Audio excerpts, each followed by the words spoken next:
NATO Secretary-General Jens Stoltenberg does a bunch of good questions here just ahead of the EU Foreign Affairs Council. It's all the defense ministers are Good meeting together. afternoon. Check this I look out. forward to meeting the EU defense ministers.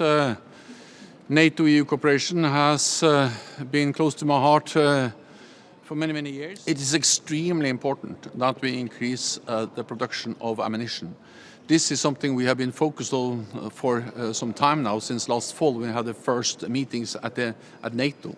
I also met with Minister Kuleba and High Representative Borrell and me. We met some months ago and agreed also to coordinate the efforts between Ukraine, EU, and NATO even more closely, because it is always, of course, important to discuss new platforms, planes, battle tanks, air defense systems. But as important, or perhaps even more important, is it to ensure that all the systems which are already in Ukraine work and function as they should. And to do so, they need ammunition, they need fuel, spare parts, maintenance, and repair capacity. So the sustainment, which also then include ammunition, is absolutely critical. This is now a war of attrition, and a war of attrition becomes a battle of logistics, and then production, ramp-up production is absolutely key. So, of course, we are always focusing on what more can we do to ensure that we engage even more with industry, that we mobilize even more contracts. I have decided to invite representatives from the defense industry from both sides of the Atlantic to our defense ministerial meeting next month, to an event where we will engage directly with all the ministers and the defense industry.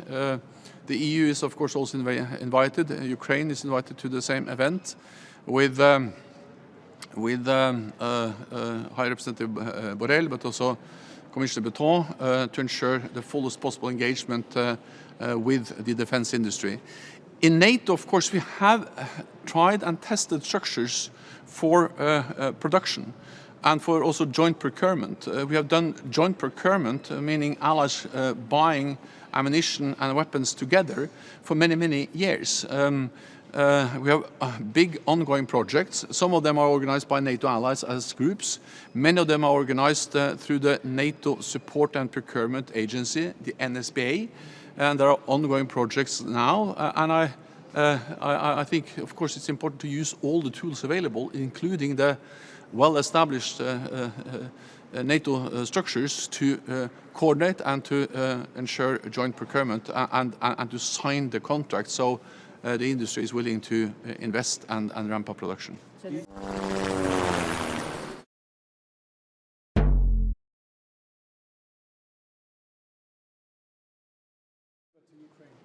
I think it's a good idea, and I welcome the decision by several NATO allies, including Germany, to start training of pilots, because that gives us the opportunity, the possibility to make decisions on also delivery later on. I will leave it to individual allies to make announcement exactly about when they start training.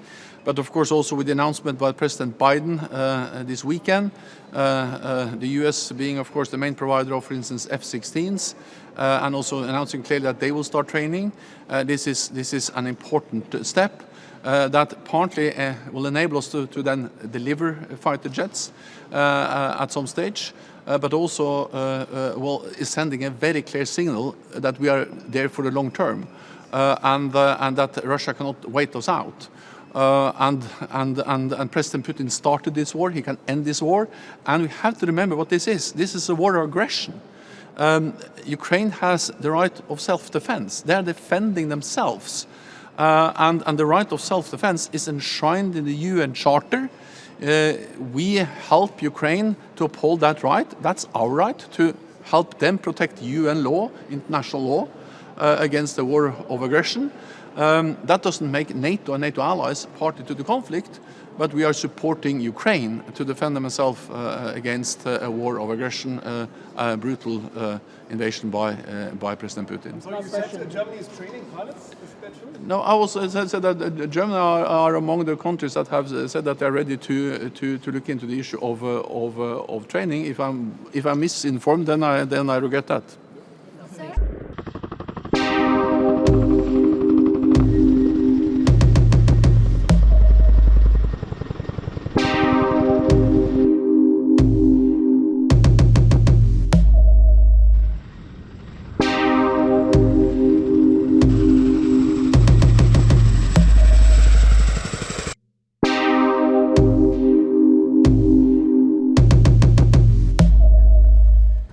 Well, what we have demonstrated now is the willingness of NATO allies to really provide support to Ukraine. And we have seen that this support has been really decisive. President Putin made several big strategic mistakes when he invaded Ukraine, partly because he totally underestimated the Ukrainians, their bravery, their determination, their courage. But also he totally underestimated NATO allies and partners when it comes to our willingness, our readiness to provide support to Ukraine, and this has enabled the Ukrainians to push back and to retake territory. We saw it in the north around Kiev, where they actually liberated a lot of territory. Then we saw it in the east and around Kharkiv, and then we saw it in the south, again Kherson. So the Ukrainians have already demonstrated the capability they have to liberate land, to push back the Russians, and the importance of the support they get from NATO allies. Then, of course, they need to do more. And that's exactly why we are stepping up our support. I just mentioned the battle tanks, the long-range cruise missiles, and now also training of pilots. And let me come back to exactly which nations which are training pilots. But anyway, several allies have announced that they are training pilots. So I'm absolutely confident that Ukraine has the capacity, the will, the courage, but also NATO allies have the commitment, the resolve to support them, so they can liberate and ensure that President Putin does not win this war.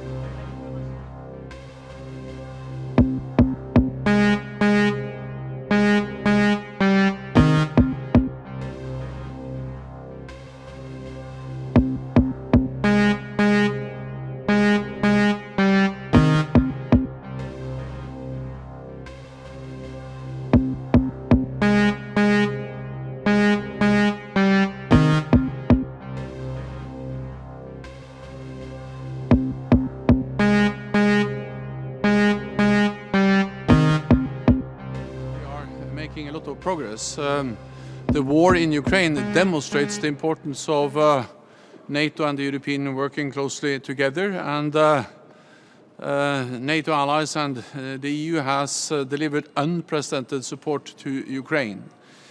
Just over the last months, we have delivered heavy battle tanks, the Leopards, the UK British Challengers, but also now the US Abrams. And then the last weeks, the United Kingdom has delivered advanced long-range cruise missiles, which are already making a difference on the battlefield. And then, of course, over the last days, we have heard an announcement from several allies, including the United States, United Kingdom, and several European allies, that they will start the training of pilots on NATO standard modern Western fighter jets. This demonstrates our readiness to stand by Ukraine and to be prepared for a long haul. But of course, to continue our support to Ukraine, we also need to ramp up production of weapons and of ammunition. And therefore, one of the issues I will discuss with the defense ministers is how we can work even more closely together, NATO and the European Union, on increasing and strengthening the transatlantic industrial base. I welcome the work the EU is doing. This is making a difference. It's helping our joint efforts. At the same time, what NATO does is also critical because we are setting the standards to ensure interoperability, interchangeability. We have the NATO guidelines, the capability targets for each and every ally, and we are now in the process of revising the guidelines, the capability targets for battle-decisive ammunition, which includes also 155 ammunition, which is a critical piece of ammunition in the war in Ukraine. And we are engaging closely with industry. I met them several times. We have engaged with them, and I see now that more and more NATO allies are actually signing contracts, which is what we need to ensure that production actually increases. We need to avoid creating new barriers between NATO allies. We need to strengthen the transatlantic industrial base to ensure that we can both replenish our own stocks, to ensure our own deterrence and defense, but also to continue to support Ukraine. Then another topic which was also related to the war in Ukraine is the protection of critical infrastructure. We have seen the vulnerability of infrastructure, especially undersea infrastructure. We have established a joint task force with the European Union, NATO, and the European Union on resilience, including infrastructure. NATO has established a cell at NATO to coordinate efforts of different countries, different allies, and the public and the private sector to step up what we do to protect the critical infrastructure. And I expect also new announcements and decisions at the upcoming NATO summit. Switzerland Force 23 είναι ένα κομμάτι μιας μεγάλης άσκησης της Defend Europe 23 και αποτελεί μια μεγάλη ευκαιρία για όλες τις χώρες καθώς και τους οργανισμούς να δουλέψουν μεταξύ τους ώστε να εξασφαλίσουν και να αυξήσουν την διαλειτουργικότητα και την σταθερότητα ανάμεσά τους. Να δημιουργήσουμε μια μεγάλη δύναμη, αποτελεσματικότερη, έτσι ώστε να μπορούμε να αντιμετωπίσουμε οποιαδήποτε απειλή σε θέματα ασφαλείας, η οποία για την αντιμετώπιση της απαιτεί πολυεθνική συνεργασία. Working with the Hellenic Air Force for about a week now, flying missions out of Thessaloniki, Greece, and supporting the Greek JTACs, the Dutch JTACs, American JTACs. We're going to escort some cargo aircraft tonight that are dropping about 500 paratroopers out. And it's a unique opportunity for us to do split operations in Spain and Greece.